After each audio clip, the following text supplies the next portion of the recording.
Welcome to our tour of the Signature Suite 8070 on the Zuiderdam. This was filmed on our 35-day South Pacific cruise. Towards the end, we get to San Diego in 2 days. Typically, when I do a cabin video, I do it the first day when it's completely empty and show you how it looks in pristine condition.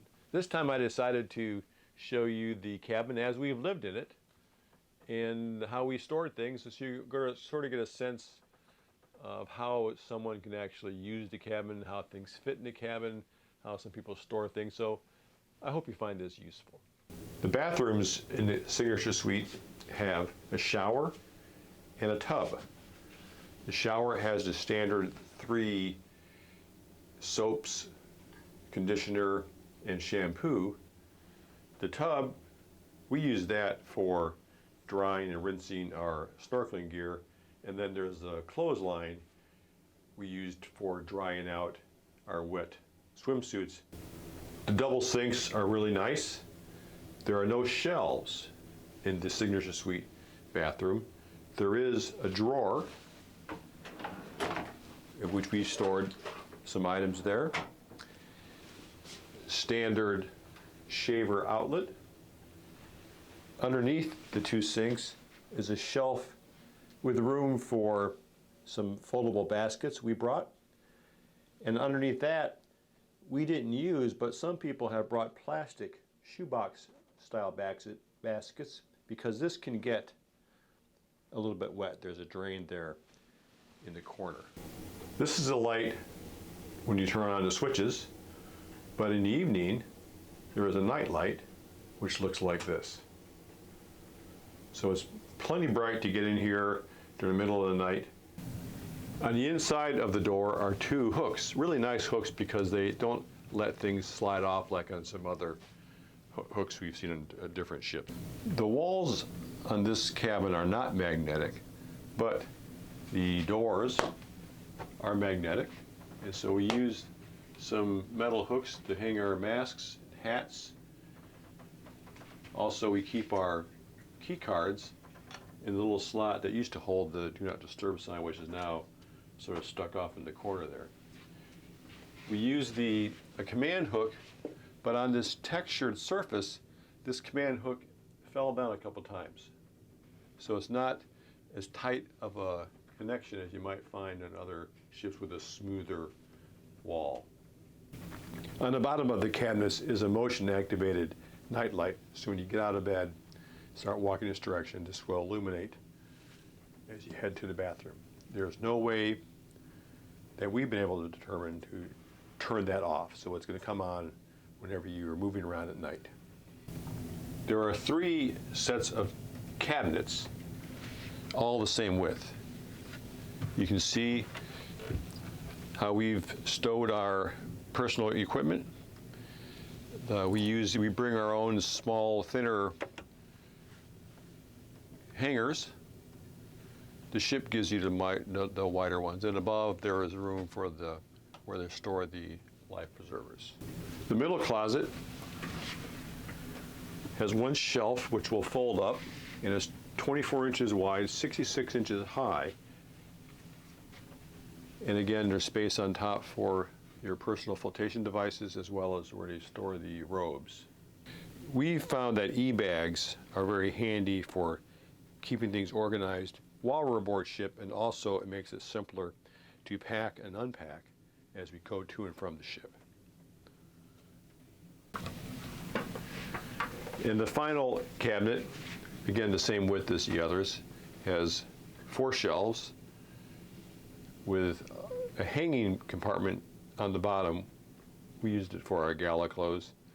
Also, there is a ship's provided umbrella, and we've kept our laundry bag.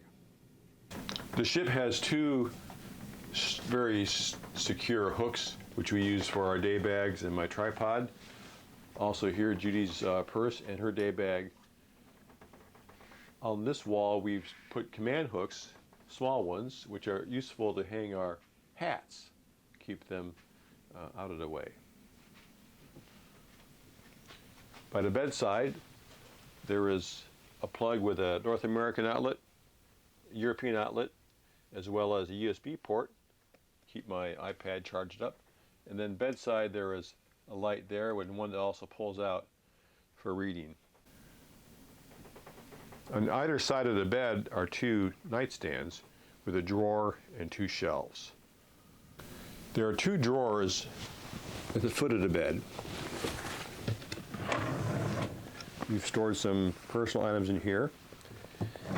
And the beds are 14 inches of clearance for your own suitcases. And in this one, there is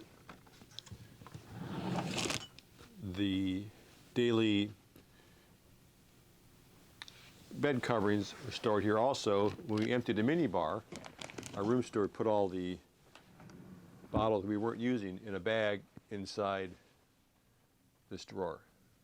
There is the curtain divider between the closet area and the main living area. The desk has 6 drawers, 3 on each side.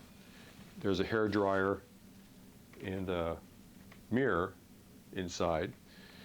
We hung some command hooks on the wall and on the mirror to hang our leis and other little things, and also a calendar we bring. This clock has turned out to be pretty useful. We thought we weren't going to use it, but then we stuck it up there. It's battery powered, and we found that we look at it a lot. There's one sofa, which is a sofa bed in this case, right below the TV, which is in an awkward spot because it's difficult to watch, obviously, from the sofa. You have to watch from the bed or else the one chair by the other desk. The TV itself is a standard HAL TV with the normal menu of entertainment, movies, account statements, excursions, dining menus, things like that. There is no accessible HDMI ports. Some cabins do have an accessible HDMI port, but those ports are not active and they won't work even if you can access them. The ceilings on the Zuiderdam are metal and very magnetic. We bought this hanging bag set from Amazon, and 2 100-pound magnets were very adequate to hold everything you see here from the ceiling without any kind of a hesitation or chance it might fall off. On the right side, rather on the left side of the sofa is another cabinet, and there's some room on top for the telephone, as well as some Tim Tams for those who travel to Australia or the South Pacific. Don't miss getting some of those, they're delicious. To the left of the sofa is a cabinet which comes with the towels for use ashore or at the pool. Also, there is the lap robes, the lap blankets rather, for using on the decks, and we had space in there for our snorkeling equipment. Next to the door to the veranda, light switch. Also, this wall here is magnetic, and so I use this with the big magnetic hook to hang our binoculars. The suites do come with the binoculars, but we brought our own. The standard Holland America 2 twin beds pushed together to make about a queen size. This is our standard 3 sets of pillows. Also, the room came with about 5 or 6 of these decorative pillows, which really got in the way, so we asked our cabin steward to stow these under the bed. A nice feature of the Signature Suites is there's 2 desks. So I sit here with a very nice chair, my laptop, also a multiple charging station for a phone, non-surge protected extension cord, my camera bag with all my lenses, a little space to store some paper, and the painting I made at the art studio class for $25. Very fun.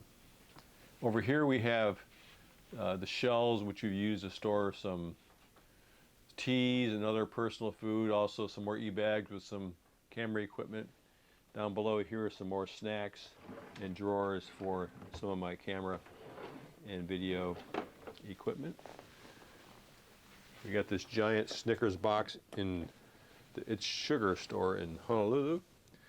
And then there's a standard refrigerator, which we've had them remove everything except some Diet Cokes and ginger ales.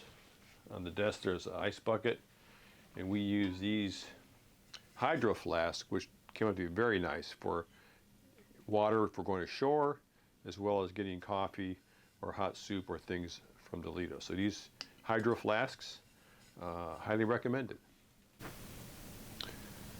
And then we have a box of odds and ends that we bring on all the cruises with things that we don't use that often, you know, some spare batteries, some spare tags, some tape, duct tape, things like that, that, you know, you may use once every third cruise, but you sort of keep them together. That way you sort of have a spot for all those items, which may not be used that often, but if you do need one, they're almost impossible to get aboard ship.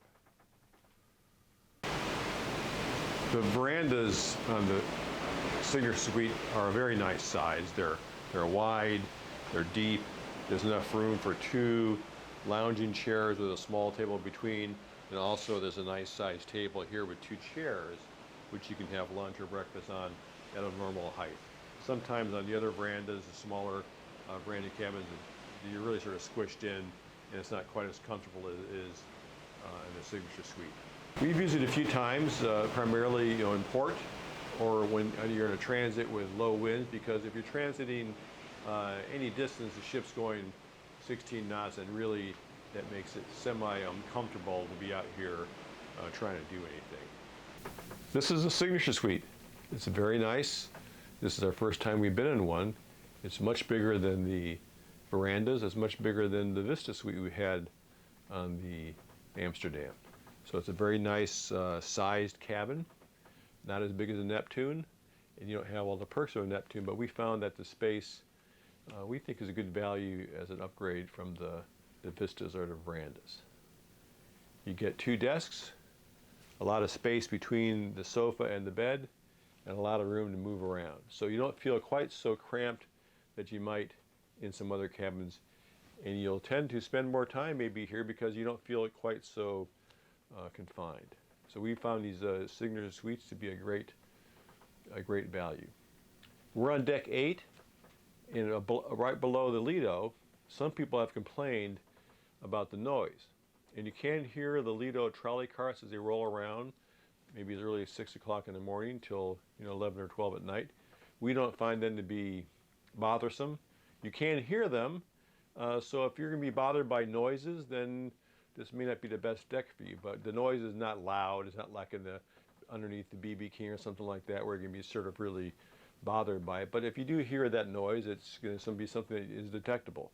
Also, we were surprised we could hear the elevator chimes from this cabin. The elevator is we're only the second room from the hallway where the elevators are. We can actually hear the chimes when they come, which again, you hear them, but it's not something that we'd find to be